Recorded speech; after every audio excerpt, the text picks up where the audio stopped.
17 দিন চিকিৎসকদের নিবিড় পর্যবেক্ষণে থাকার পর লন্ডন ক্লিনিক কর্তৃপক্ষের ছাড়পত্র পেতে পারেন খালেদা জিয়া। হাসপাতালের ছাড়পত্র মিললে খালেদা জিয়া আজ শুক্রবার সন্ধ্যায় ছেলে তারেক রহমানের বাসায় উঠবেন বলে বিএনপি চেয়ারপারসনের ব্যক্তিগত চিকিৎসক অধ্যাপক AZM জাহিদ হোসেন জানিয়েছেন।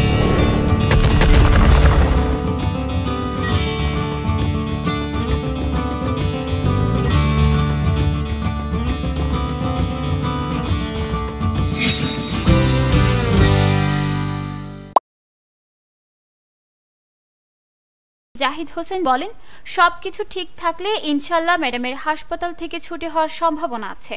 তবে ছুটি পেলেও উনি সার্বক্ষণিক প্রফেসর জন পেট্রিক কেনেডি ও অধ্যাপক জেনিফার ক্রস এই দুইজনের সার্বিক তত্ত্বাবধানে চিকিৎসাধীন থাকবেন এবং ম্যাডামের যে মেডিকেল বোর্ড আছে তারাও থাকবেন। বিএনপি চেয়ারপারসন কেমন আছেন জানতে চাইলে অধ্যাপক জাহিদ বলেন, ম্যাডাম এখন সার্বিকভাবে অনেকটা বেটার আছেন, কিন্তু যে কথাটা আমরা আগেও বলেছি, ওনার লিভার ট্রান্সপ্লান্ট করার বিষয়ে এখনো সিদ্ধান্তে আসা যায়নি। আমি আগেও বলেছি ওনার বয়সটা একটা বিবেচ্য বিষয় এবং ওনার লিভার ডিজিজ, উনি জেলখানায় যখন ছিলেন একাকিত্ব এবং বলতে গেলে যে চিকিৎসা ওনার প্রয়োজন ছিল সেই চিকিৎসা থেকে ওনাকে বঞ্চিত করা হয়েছে।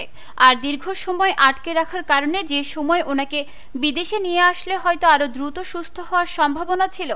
চিকিৎসকদের বক্তব্য হচ্ছে হয়তো আগে হলে নতুন চিন্তাভাবনা করা যেত।